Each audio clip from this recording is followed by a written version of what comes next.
Internet ने हमारी जिंदगी को काफी सिंपल बना दिया है। अगर आज हमें भूख लगी हो, फोन उठाओ, ऐप खोलो और 2 मिनट में खाना ऑर्डर। इंटरटेनमेंट चाहिए, एक टैप और मूवी स्टार्ट।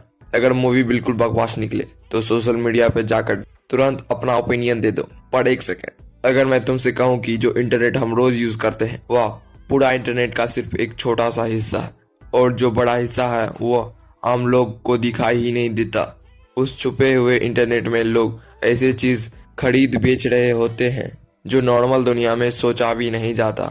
वहाँ सिर्फ चीजें नहीं बल्कि इंसान की प्राइवेसी, डाटा और सेफ्टी भी दांव पे लगी होती है। हम बात कर रहे हैं डार्क वेब की। सुनने में ये सब किसी क्राइम सीरीज जैसा लग सकता है, लेकिन ये आज के डिजिटल जमाने की ग्राउंड रियलिटी है। वीडियो आगे बढ़ाने से पहले एक इम्पोर्टेंट वार्निंग। इस वीडियो में जो भी इंफॉर्मेशन मिलेगी वह सिर्फ अवेयरनेस के लिए है। इसे प्रैक्टिकल ट्राई करना तुम्हारे लिए नुकसानदायक हो सकता है, इसलिए प्लीज अपनी क्यूरियोसिटी के चक्कर में एक्सपेरिमेंट मत करना। ये वीडियो बनाना जरूरी था क्योंकि आजकल ऑनलाइन फ्रॉड और स्कैम बहुत फास्ट बढ़ रहे हैं। अगर तुम्हें पता होगा चीजें कैसे गलत डायरेक्शन में जाती है तो तुम अपनी पर्सनल इंफॉर्मेशन को ज्यादा सेफली हैंडल कर पाओगे। अगर वीडियो से कुछ नया सीखने को मिला तो चैनल को फॉलो या सब्सक्राइब कर सकते हो। इंटरनेट को हम 3 लेयर में समझ सकते हैं: सरफेस वेब, डीप वेब और डार्क वेब। सोचो, इंटरनेट एक बहुत बड़ा शहर है। जो रोड्स सबको दिख रही है वह सरफेस वेब है, जो प्राइवेट बिल्डिंग और ऑफिस है वह डीप वेब, और जो अंडरग्राउंड टनल है जहां सिर्फ स्पेशल लोग ही जा सकते हैं वह डार्क वेब है। जो वेबसाइट हम रोज ओपन करते हैं, गूगल, इंस्टाग्राम, यूट्यूब, ये सब सरफेस वेब का पार्ट है। इंटरनेट का डाटा सर्च इंजन को इजीली मिल जाता है।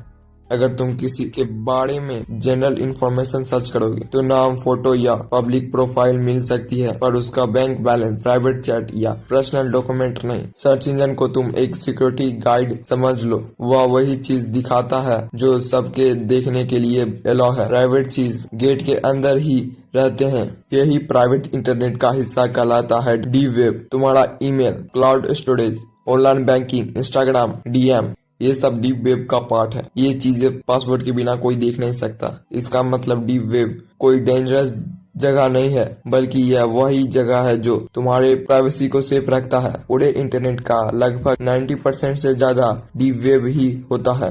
अब बात आता है डार्क वेब की। ये नॉर्मल ब्राउजर से ओपन नहीं होता, इसके लिए अलग टाइप का ब्राउजर यूज होता है। डार्क वेब का मतलब यह नहीं कि यह सिर्फ क्राइम के लिए बनाया गया था। इसका ओरिजिनल आइडिया था आइडेंटिटी और लोकेशन को हाइड करना। सोचो, अगर कोई मैसेज भेजना हो जो कोई बीच में ही ना पढ़ सके। नॉर्मल इंटरनेट पे डाटा डायरेक्टली ट्रैवल करता है, पर डार्क वेब में डाटा घूम घूम कर डायरेक्शन तक जाता है। इसी कॉन्सेप्ट को कहते हैं ओनियन राउटिंग, जिसमें डाटा मल्टीपल लेयर में लॉक होता है। इस टेक्नोलॉजी पर बना है टॉर ब्राउजर। डार्क वेब की एड्रेस नॉर्मली वेबसाइट जैसा नहीं होता। ये डॉट ओनियन से एंड होता है और सिर्फ टॉर ब्राउजर पे ही खुलता है, क्योंकि यहाँ आइडेंटिटी छुपी होती है। इसलिए कई लोग इस जगह का मिसयूज करते हैं। पेमेंट के लिए क्रिप्टो करेंसी यूज होती है, क्योंकि नॉर्मल बैंकिंग इजिली ट्रैक हो जाता है। पहले भी ऐसा वेबसाइट जहां इनलीगल चीज ओपनली बिकती थी, उनमें से एक को ऑथराइजेशन ने बैन कर दिया, पर नए प्लेटफॉर्म बार बार आ जाते हैं। अब भी तुम डाटा लीक या डाटाबेस हैक जैसा न्यूज सुनते हो, समझ लो वह डाटा कहीं ना कहीं इसी हिडन इंटरनेट पर बेचा जा रहा होता है। तुम्हारा आईपी तुम्हारी डिजिटल पहचान होता है। टॉर ब्राउजर इस पहचान ब्लर कर देता है। इसका मतलब यह नहीं कि तुम 100% सेफ हो जाते हो, उल्टा यहाँ सबसे ज्यादा स्कैम होता है। सोचो, नॉर्मल वेबसाइट पर अगर कुछ गलत हो जाए तो सपोर्ट सिस्टम होता है, customer care, refund, complain. Dark web पर अगर तुम किसी ट्रैप में फंस गए तो ना कोई हेल्प होती है, ना कोई प्रोटेक्शन। आज डार्क वेब का बहुत बड़ा हिस्सा सिर्फ फ्रॉड और फेक प्रॉमिस से भरा पड़ा है। इसके अलावा वहाँ ऐसे कंटेंट मिल सकते हैं जो मेंटली तुम्हें डिस्टर्ब कर सकते हैं, और इसका इम्पैक्ट काफी टाइम तक रहता है। इसलिए सबसे स्मार्ट चॉइस यही है, क्यूरियोसिटी को कंट्रोल करो और दूर रहो। इस वीडियो का मकसद सिर्फ एक चीज है, तुम्हारा अवेयर बनाना, डर नहीं। अगर तुम्हें ये वीडियो यूजफुल लगी, इस वीडियो को शेयर करो, स्पेशली उन लोगों के साथ जो बिना सोचे समझे इंटरनेट एक्सप्लॉइट करते हैं।